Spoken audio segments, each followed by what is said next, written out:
नशा जो करता है इंसान कभी नहीं होता उसका कल्याण। ये सबसे बड़ी बीमारी है, नशे की लत जो जारी है। मेले लगते हैं शमशानों में, मेले लगते हैं शमशानों में। आज उसकी तो कल अपनी बारी है, आज उसकी तो कल अपनी बारी है। सभी श्रोतागणों को मेरा सादर प्रणाम। मैं कविता आज आपको जिस विषय से अवगत कराना चाहती हूँ वह है नशा। हमारे देश में नशे की समस्या दिन प्रतिदिन बढ़ती ही जा रही है और नशे की ओर सबसे ज़्यादा आकर्षित कौन हो रहा है? हमारे देश का युवा। दोस्तों, युवा देश और समाज के जीवन के मूल्यों का प्रतीक है। समाज को बेहतर बनाने और राष्ट्र के निर्माण में सर्वाधिक योगदान युवाओं का ही होता है। लेकिन क्या होगा हमारे देश का, क्या होगा हमारे देश के युवाओं का जो केवल नशे की लपेट में आकर गुमराह हो चुका है? दोस्तों, एक अनुमान के अनुसार भारत में 29% आबादी नशे की चपेट में है, जिसमें से 21.4% शराब, 3% गांजा, 0.7% अफीम, 0.1% इंजेक्शन व 3% आदि लोग अन्य प्रकार के नशे की चपेट में हैं। दोस्तों, ये जो आंकड़े मैंने आपको दिए हैं ये 2018 तथा 19 के बेस पर आधारित है।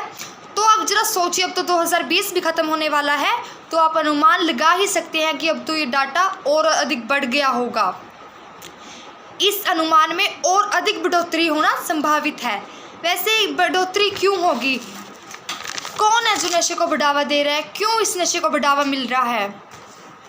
दोस्तों, जब लॉकडाउन लगा हुआ था, सब लोग अपने घरों में बंद थे, कोरोना काल से, कोरोना महामारी से जूझ रहे थे और एक दूसरे के संपर्क में नहीं आ रहे थे। उन्हें डर था कि कहीं किसी को कोरोना ना हो जाए। सोशल डिस्टेंसिंग का पालन कर रहे थे। तो कई राज्यों में सरकार ने शराब की बिक्री के आदेश दे दिए।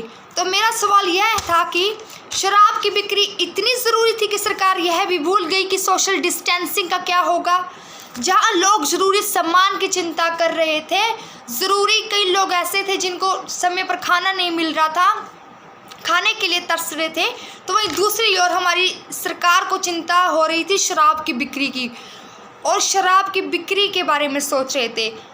जिस समय हमारी सरकार को प्रदेश के 2.5 करोड़ लोगों की सलामती के बारे में सोचना चाहिए था, तब सरकार शराब की फैक्ट्रियों के बारे में उनकी चिंता कर रही थी। दोस्तों, हमारा प्रदेश तो प्रदेश की हालात को देखकर मुझे ऐसा लगता है कि उड़ता पंजाब के बाद अब उड़ता हरियाणा हमें देखने को मिलेगी। बस मैं अंत में बस इतना ही कहना चाहूँगी कि हम नशे के लिए जो जागरूकता अभियान चला रहे हैं, जगह जगह लोगों को जागरूक कर रहे हैं, तो हमें जागरूकता तो करनी ही करनी होगी और साथ ही साथ इसकी रोकथाम पर भी ध्यान देना होगा। क्योंकि अगर हम जागरूकता फैलाएंगे, जागरूक करेंगे लोगों को, तो वे केवल बड़े लोग ही होंगे।